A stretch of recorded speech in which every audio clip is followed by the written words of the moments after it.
ईमानदारी का इनाम। गंगापुर एक सुंदर और शांत गांव था। यहाँ के लोग मेहनती और ईमानदार थे।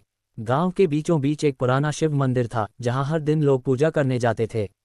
इसी गांव में एक गरीब लड़का रहता था जिसका नाम राजू था।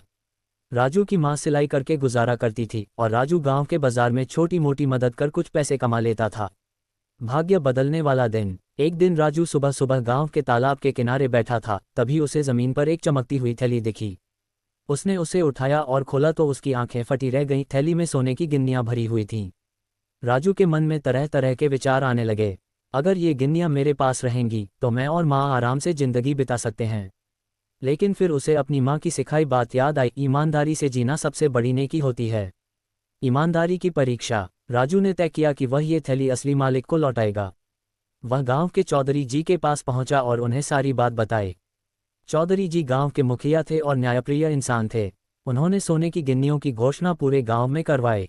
कुछ ही देर में एक बूढ़े सेठ जी वहां आए और बोले, ये थैली मेरी है, मैं इसे कल बाजार में गिरा बैठा था। ईमानदारी का इनाम। राजू ने बिना किसी लालच के थैली सेठ जी को सौंप दी। सेठ जी की आंखों में आंसू आ गए। उन्होंने कहा, बेटा, आज के ज़माने में इतनी ईमानदारी बहुत कम लोगों में बची है। मैं तुम्हारी ईमानदारी से बहुत प्रभावित हूँ। उन्होंने खुशी खुशी राजू को इनाम में कुछ सोने की गिन्नियां देने की कोशिश की, लेकिन राजू ने विनम्रता से मना कर दिया।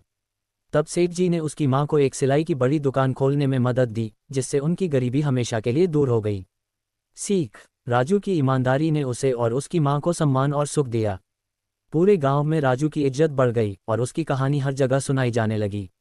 ईमानदारी का फल देर से ही सही, लेकिन हमेशा मीठा होता है।